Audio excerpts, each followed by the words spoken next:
Drink with James, episode 140. 140 was also my weight class my senior year of wrestling. That fact has absolutely nothing to do with anything, but if we're playing loose association games, you say 140, I think about my senior year of high school weight class. The one before that, I was 112, and I didn't grow in between those years. If you want to think about how much weight I was cutting, I was 5'10", 110 pounds as a 16-year-old or 17-year-old.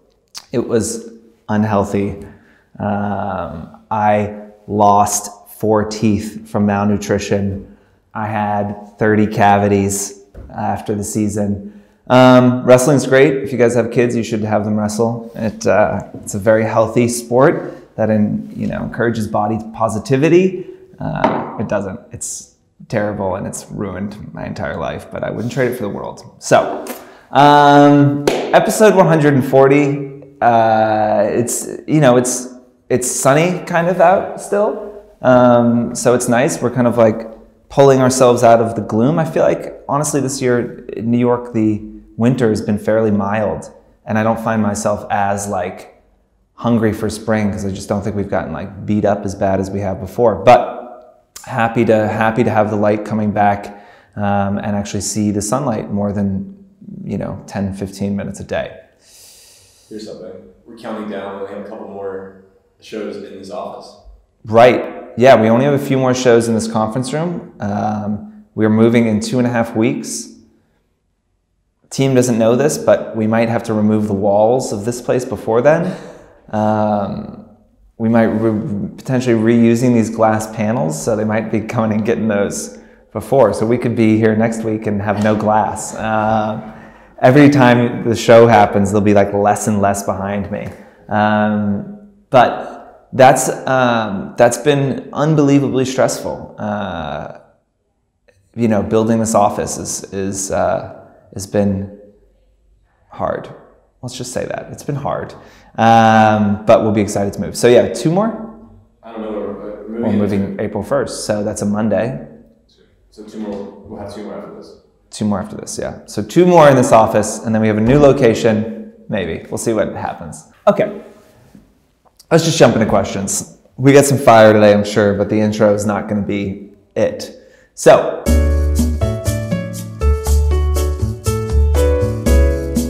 question number 1. You say the brand gets 100% ownership of your channel. They should be the only stories you post that day. Have you noticed that the less stories you post, the worse your stories perform? Good question. I had a few people reach out about this.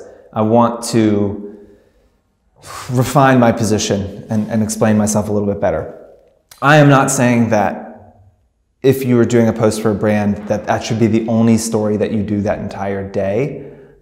I am saying that if you're doing a post for a brand and you're doing 2 story screens and you've done 20 that day, that you're probably doing that brand a disservice. And so there's a balance of like making sure that you are giving the brand the space and attention that they paid for without jeopardizing the performance of your feed on that day. So there is no magic, again, like I think as I said before, like there's no magic number of what exactly is right.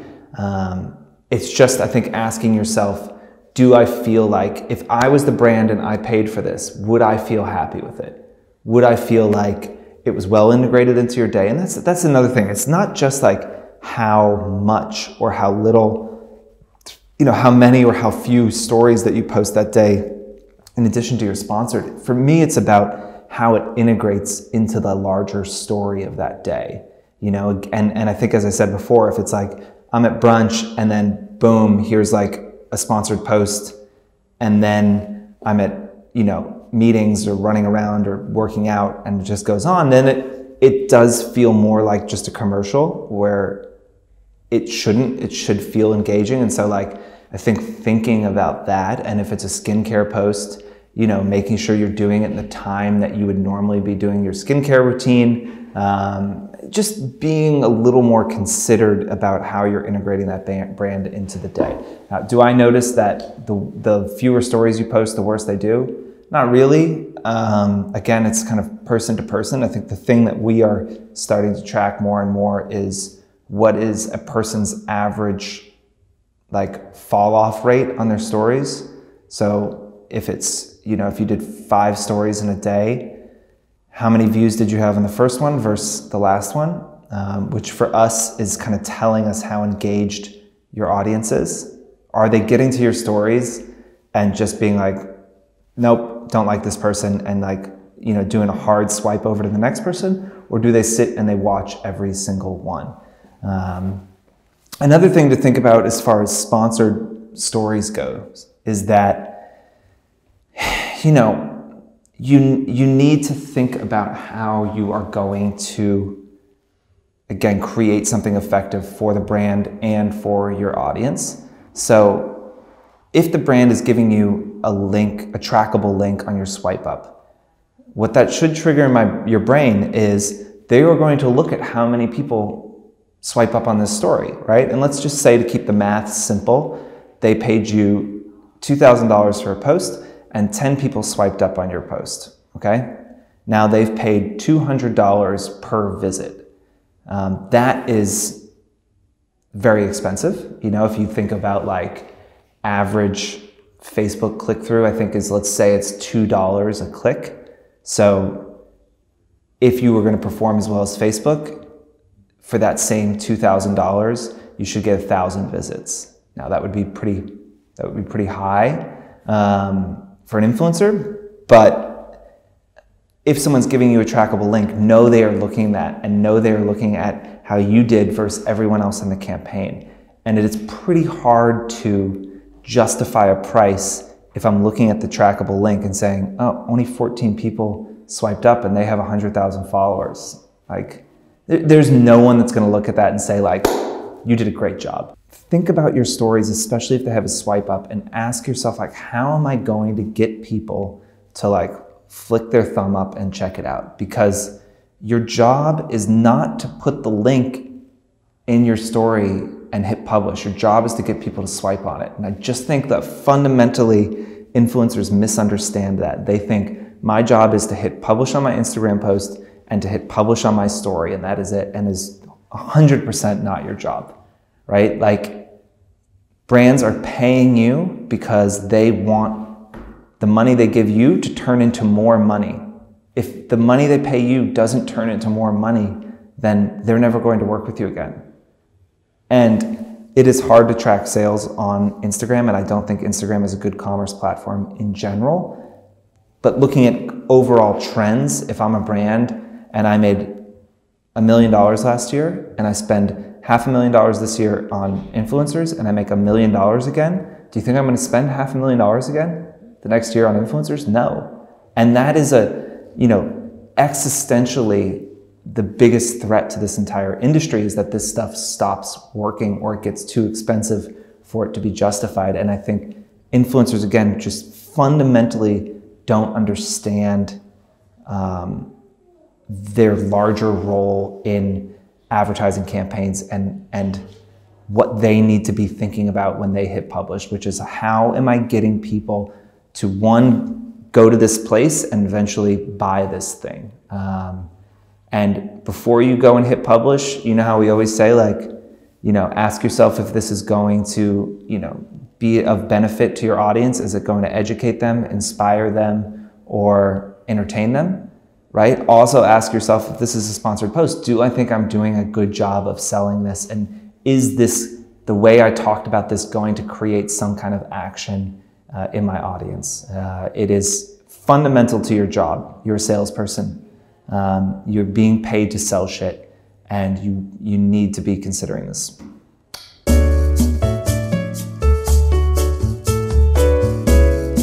Okay, question number 2. So the question was actually, are influencers over 40 on our radar, and some suggestions for influencers who are operating in the food segment. And, I'll kind of blow that out to kind of talk about niches in general.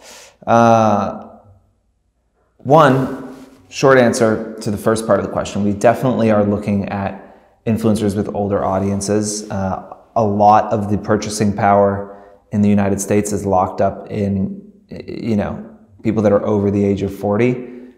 Those audiences are increasingly coming to Instagram a little late, and those audiences are generally smaller, but we're finding that they operate and act a lot like influencer audiences used to years ago. They're more engaged, they're more ready to buy. They're ready to buy, they're ready to swipe up, they're like excited. And so we are finding a lot of effectiveness working with older influencers. And it's definitely a place we're watching. It's something we're really excited about. So that's just like, absolutely, if anyone's watching the show and you're over 40, keep going. I think the next couple of years are going to be great for, influencers who are over 40 as far as like the volume of brand deals that start coming in, because it's just this very interesting untapped market that is full of people ready to take their wallet out, which is a marketer's dream, really. So speaking of other niches in general, I think that, again, there's this thought that like everything's been done and there's no space for you to come and do something interesting. When I thought of food, I initially thought of Infatuation, which I'm sure you guys have heard of. This was a blog started by a couple guys who were in the music industry and now, quite a big business, and they bought Zagat Guide recently. But when they launched, they weren't doing anything different. They were doing food reviews. They were doing them in their voice. And they had a little bit of differentiation as far as like tagging restaurants as like, being big for good groups or big for people watching. And in general, I think they focused a little less on the food than a normal food review would, and more on the experience of dining out in that place. One of my like things that got me reading Infatuation was their review of Raoul's, which is one of my favorite restaurants in the city. And like the first line is like, if you can't have a good time at Raoul's, you're an asshole. Which would just not be in a normal food review, but like it was just a food review site. And so I think that, again, there's this potential frustration of like everything's been done, but the guys who started that, it wasn't innovative. I mean, it's just a fucking food review site. Like there's nothing different about it, really. It's just that their voice and their point of view is different, and it's become this big thing. And so like there is always an opportunity in any of these niches to do something. And the other thing I think with Infatuation specifically is they're a food brand, but most of the advertising that they seem to work with is lifestyle brands, because food has become such a part of lifestyle, and it's not become, I mean, obviously food's always been pretty important to people's lives and, living, but interesting that when you see the people that they work with, the brands that they work with, it's generally not people in the food space. So I think that like, again, if you're a travel influencer and you're frustrated because it's harder to make money, I do think there is a way to cross verticals and start integrating other things. If you're a travel influencer, can you work with beauty or fashion brands? Absolutely. It's just like, I think you have to be a little more aggressive in getting those people to come to you because they're not thinking of you, and like, obviously Infatuation is now quite big and they're like a very like hip company right now. But I imagine in the beginning they were doing a lot of pitching. Amex wasn't just coming to them being like, hey, I want to do this big thing. They were probably saying like, hey, we have this really exciting thing happening and it's involving food and people and all this thing. And you can kind of like pull your lifestyle brand into this in a really exciting way. So if you're in a niche that is kind of outside of the verticals that are like pulling a lot of money in for influencers right now, I think you can think about how can those brands work with you. And as always, think about what you're doing different. What is the thing that you're doing that no one else is doing? Because there is always room to just reinvent an existing business, right? Like again, Infatuation is a reinvention of a Zagat Guide. Funny that they ended up buying it. Tesla is just a reinvention of Ford. Amazon is probably in some ways a reinvention of a like Walmart, right? Like it's the same thing, just done in a little different way. So there's always room for you. There's always room to kind of do something interesting, but you have to be doing it in a way that is different and unique to you. I think long term, if I was not in any niche, I would worry about being too replaceable. You know, like, because infatuation is built on their like tone of voice and their perspective of the world, they can't be, right now, they can't be replaced, right? Because they own that whole way of talking about restaurants.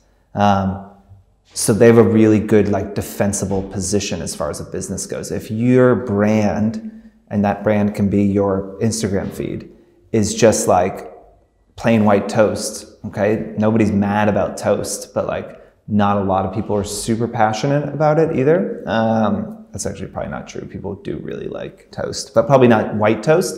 You have to worry about being replaced easily. You know, you become interchangeable with a lot of people.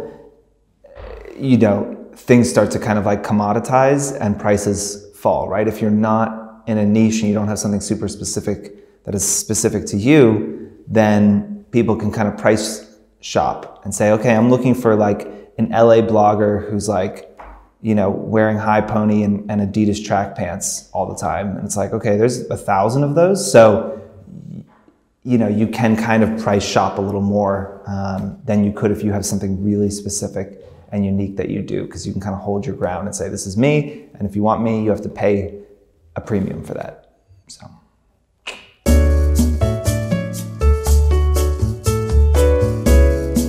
Question number 3, is it important as an influencer to have interactions with brands even if you are represented?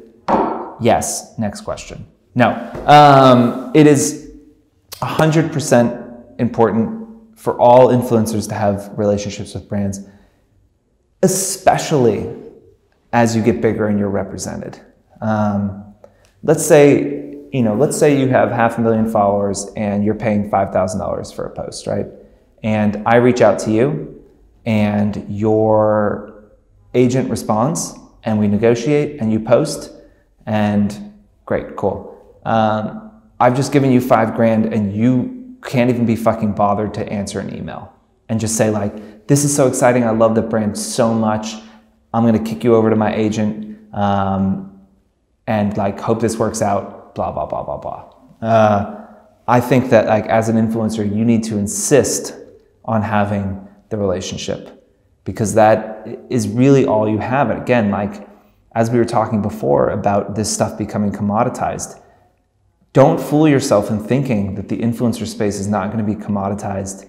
And as supply rushes into the market, as it is right now, individual demand for each individual influencer will fall in accordance with how much supply is going up. And so your ability to continue to do what you do and charge your rates will be predicated on 1, your ability to create action and actually get your audience to do something, and 2, your relationship with those brands, right? And so like you need to congruently be working on both of those things. And it is just so irresponsible to not have a direct relationship with the brands, you know? And this is the whole joy of having an agent, is that they get to be the bad guy who pushes on the contract terms, who pushes on the price, who pushes on the amount of deliverables and how long you have to be at the events and all of that stuff. And you get to be the fun one who, you know, once a year you go out to dinner or drinks with them, you send them, you know, champagne when you see that they got engaged, you comment on their, you know, again, how many times do you have to say it? Like follow your brand contacts on Instagram and comment on their shit. This is very simple. This is like very, very simple. And you have 500,000 followers and you're commenting on their photos and all their friends are like, oh my God, that influencer is like, you guys know each other? Like, oh yeah, we work together. It's no big deal. You know, like that's a moment for the person at that brand that is cool that you can create 20 times a day very easily. You know, you could follow all your brand contacts and mute them. And then once a week, go into the accounts that you muted, go in, interact a little bit, do some commenting, boom, done. This is an hour of your life, people, and I promise it will bear fruit. So if you have an agent and you are not maintaining your brand relationships, you need to rapidly change that. If your agent is keeping you from those brand relationships, fire them without question. Don't hesitate, just done. Because if you stop working together, they take those relationships with them to wherever they go next. You don't get to keep them. So you need to make it a big part of what you're doing. I don't know what percentage of your time you should be spending doing this, but if it was less than 10%, I would be alarmed. So that's the show, people. I was invited by my friend to go eat a 21-course Scandinavian dinner. So I'm gonna go like gnaw on some chicken feet and like, you know, whatever other strange things he's going to feed me, but it will be great. So goodbye.